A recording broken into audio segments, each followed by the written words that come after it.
नमस्कार दोस्तों, aspirants campus में आपका स्वागत है। मैं रिचा और आज हम देखते हैं इकोनॉमीज एंड डिसइकोनॉमीज ऑफ स्केल। ठीक है, तो बात करते हैं बीईसीसी 131 में जो इम्पोर्टेंट टॉपिक्स हैं, इम्पोर्टेंट चैप्टर्स हैं, वो कौन से हैं। तो देखिए, चैप्टर 1 to 5 जो है वो तो मोस्ट इम्पोर्टेंट है। ठीक है, और यूनिट 1 एंड यूनिट 2, अगर यूनिट्स की बात करें तो यूनिट 1 एंड यूनिट 2 अगर आप कंप्लीट कर ले ढंग से तो सबसे ज्यादा इंपॉर्टेंट जो पार्ट होगा आपका वो कवर हो जाए। मैंने पहले भी ये बात कही है। और आप क्वेश्चन पेपर में भी देख सकते हैं कि क्वेश्चंस जो है वो कौन से यूनिट से, कौन से चैप्टर्स से आए हुए हैं। ठीक है, तो जिन जिन चैप्टर से क्वेश्चन आए हुए हैं वो ज्यादा इंपॉर्टेंट है। एक ये इंपॉर्टेंट मतलब बाकी जो चैप्टर्स है उनमें कुछ कुछ इंपॉर्टेंट क्या है, टॉपिक्स है। जैसे आपका चैप्टर 9 जो है उसमें क्या इकोनॉमीज एंड डिसइकोनॉमीज पे एक आ सकता है लिखने के लिए छोटा सा नोट। और उसके बाद आपका एक आएगा एक्सटर्नल डिसइकोनॉमीज। ठीक है, उस पे आ सकता है।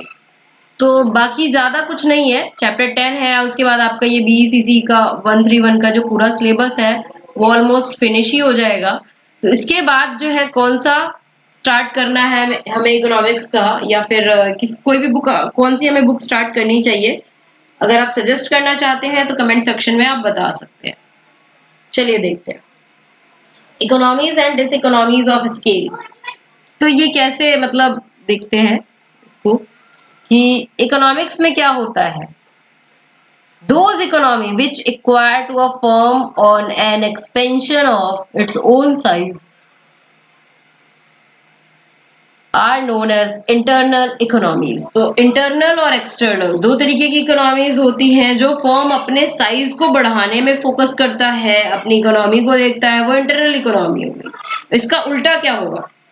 ठीक है, the economy which acquire to a firm not due to its own operation, सिर्फ अपने ऑपरेशन के लिए नहीं, but due to the operation of other firms, दूसरे फर्म्स के लिए, वो क्या होगा? External economies.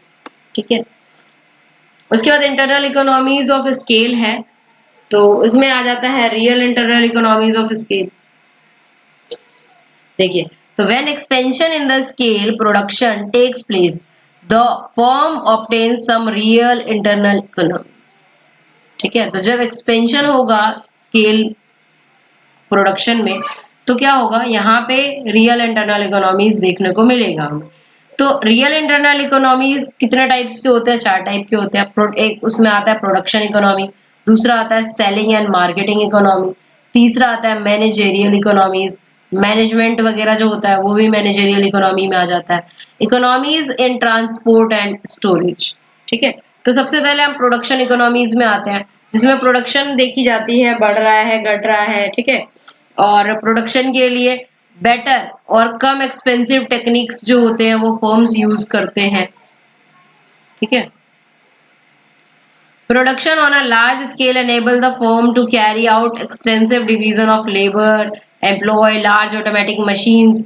जब लार्ज स्केल में प्रोडक्शन करना हो तो फर्म क्या करेगी? देखेगी कि मतलब लेबर का डिवीजन अलग करेगी, एम्प्लॉय करेगी, ऑटोमेटिक मशीन्स लेके आएगी। ठीक है, कि हाँ भाई ज्यादा से ज्यादा हमें प्रोडक्शन बढ़ाना है।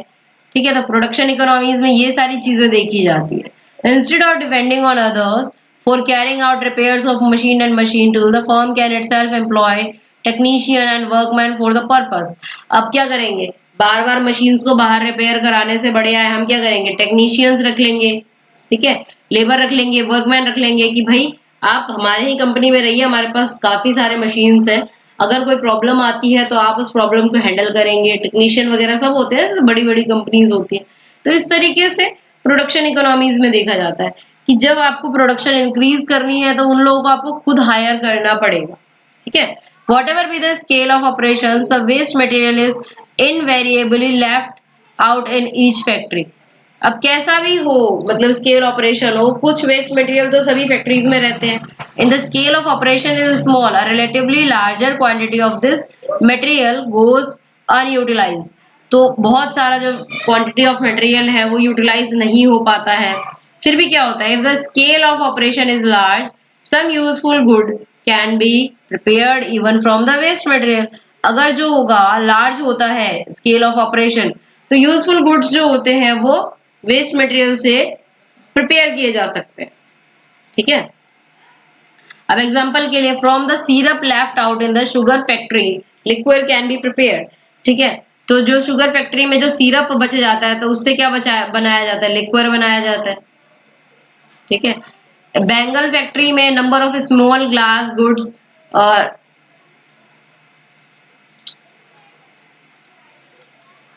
ठीक है वो रह जाते हैं, तो can be prepared out of the broken bangles, तो ये बनाए जाते हैं ब्रोकन बैंगल्स से। ठीक है, कोई कोई चीजें जो बच जाता है, प्लास्टिक फैक्ट्री में प्लास्टिक बच जाता है। ठीक है, जहाँ पे आप काम करते हैं, जैसे अगर कहीं पे लकड़ी वगैरह का काम होता है तो वहां पे छोटे छोटे लकड़ी के टुकड़े बच जाते हैं, तो उनको भी यूज में लाया जाता है कहीं ना कहीं पे। तो ये सारी चीजें। सेलिंग एंड मार्केटिंग का क्या है, सेलिंग एंड मार्केटिंग में क्या है, सेलिंग किस तरीके से बढ़ानी है, देखिए, when the scale of production is large, the per unit expenditure of production और marketing good is reduced substantially due to the number of reasons। ठीक है, अगर क्या है प्रोडक्शन का स्केल काफी बड़ा है तो पर यूनिट जो एक्सपेंडिचर होता है मार्केटिंग गुड्स पे, इन सब पे, वो क्या है मतलब कम हो जाता है। उसके काफी सारे रीजन होते हैं। All the firm advertise their product in the number of ways, सभी फर्म जो होते हैं अपने प्रोडक्ट को एडवर्टाइज करते हैं। Even very small firms have to spend a certain minimum amount on advertising.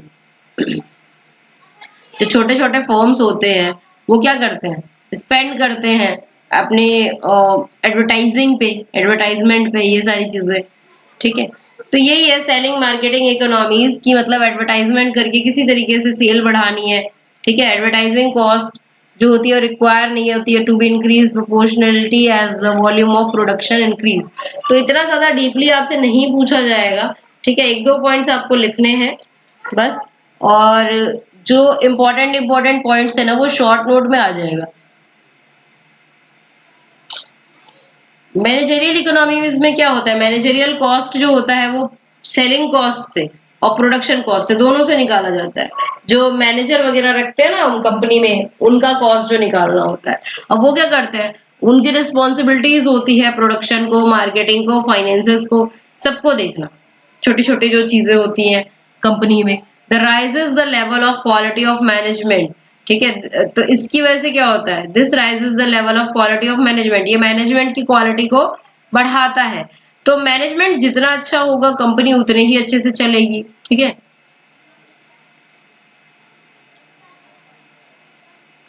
The economist are however not in complete agreement on the managerial economies. ठीक है, तो मतलब इकोनॉमिस्ट जो है पूरी तरीके से कंप्लीट एग्रीमेंट में नहीं है मैनेजरियल इकोनॉमीज के। Some economist argue with their expansion of scale managerial economies are obtained only up to a limit. तो मैनेजरियल इकोनॉमीज जो होती है वो ऑब्टेन की जाती है, एक लिमिट तक ही ऑब्टेन की जाती है।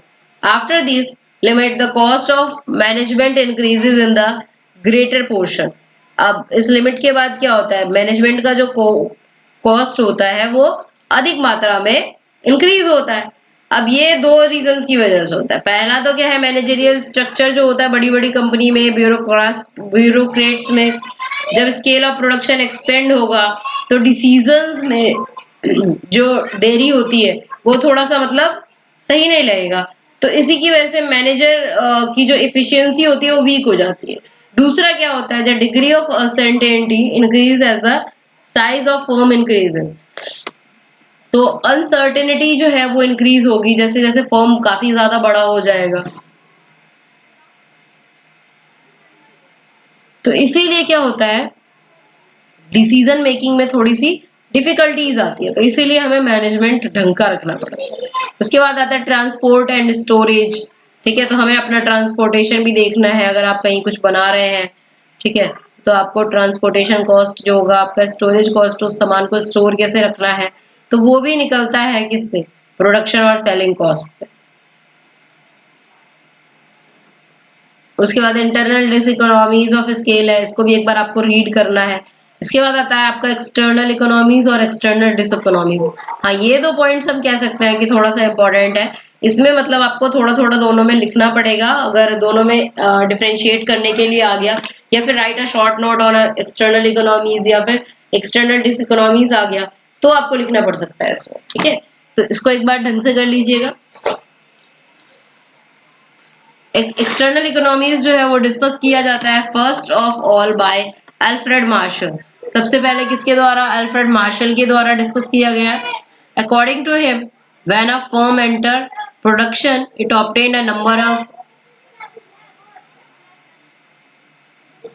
Economies for which the firms own production strategy. ठीक है, तो ये क्या करता है? नंबर ऑफ इकोनॉमीज को ऑब्टेन करता है। प्रोडक्शन स्ट्रेटेजी होती है, मैनेजरियल अरेंजमेंट्स होते हैं, सभी चीजों को ये देखता है। ठीक है, जैसे कि let us suppose a firm is established at a place where transport advertising facilities ये सब चीजें नहीं अवेलेबल है, जहां पे फर्म वहां पे बनाई गई है। If the size of the firm remain small, अगर साइज जो है उसका छोटा ही रहता है, तो it is possible that these facilities are not locally available in the future as well. तो मतलब छोटी मोटी ये जो फैसिलिटीज होंगी अवेलेबल नहीं भी होंगी तब भी कोई बात नहीं है, लेकिन अगर साइज जो है उसका इंक्रीज हो जाता है फर्म का, तो ये फैसिलिटीज जो है ना अपने आप आनी स्टार्ट हो जाएंगी। ठीक है, ट्रांसपोर्टेशन ये सारी फैसिलिटीज अपने आप आनी स्टार्ट हो जाएंगी। तो ये क्या होगा? एक्सटर्नल इकोनॉमीज का एक पार्ट है। अब मान लीजिए कि फर्म धीरे धीरे बढ़ता है, लोगों को एम्प्लॉय करेंगे, अब लोग आएंगे जाएंगे, तो हाँ भाई ट्रांसपोर्ट जो फैसिलिटीज है वो भी देखेंगे, मतलब रिक्शा ऑटो ये भी चलने लग जाएंगे, देखेंगे कि हाँ भाई यहाँ पे तो लोग अब आने जाने लग गए हैं, चलने लग गए हैं इस एरिया में। तो फिर लोग क्या करेंगे? आसपास में अब सोचेंगे इतनी दूर से जा रहे हैं, इससे बढ़िया लोग आसपास में ही घर लेने लग जाएंगे। तो बहुत सारी चीजें चेंज होने लग जाएंगी। तो इसी को कहते हैं एक्सटर्नल इकोनॉमीज, कि अगर कोई कंपनी आपकी ग्रो होती है तो उसके साथ साथ आपका पूरा एरिया जो है वो पूरा ग्रो होता है। ठीक है, उसके बाद क्या है? एक्सटर्नल डिसइकोनॉमीज। तो अब इसका उल्टा देखिए, when the scale operation is expanded many such diseconomies emerge that have no particular ill effect on the firm itself। तो ऐसी ऐसी काफी सारी मतलब डिसइकोनॉमीज आ जाती हैं जिनका कोई बुरा प्रभाव तो नहीं पड़ता है कंपनी पे, in fact their burden fall on the other firm, इसका बर्डन दूसरे फर्म पे आ जाता है। ठीक है, on account of this reason they are term external diseconomies, इसी वजह से इसको एक्सटर्नल डिसइकोनॉमीज कहा जा सकता है।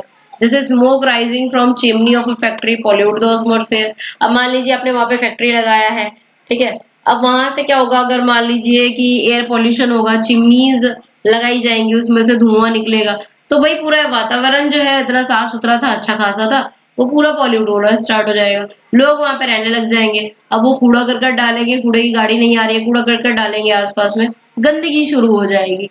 ठीक है, रोड का ज्यादा से ज्यादा इस्तेमाल होगा, रोड टूट जाएगा, बहुत सारी चीजें होंगी। Smoke rising from the chimney of factory pollute the atmosphere, वो पूरे एटमॉस्फेयर को पॉल्यूट कर देगा। When the firm is of a small size, the pollution is less than its ill effect on the people living on colony nearby is limited। ठीक है, तो ये सारे जो है ना बहुत सारी प्रॉब्लम्स जो है वो आनी स्टार्ट हो जाएगी, जो पॉपुलेशन के इंक्रीज होने से होती है। ठीक है, तो ये आपका जो 9th चैप्टर है ये फिनिश हो गया है। अब ये आप एक बार देख लीजिएगा ढंग से पढ़ के, इसमें कुछ भी नहीं था इस चैप्टर में।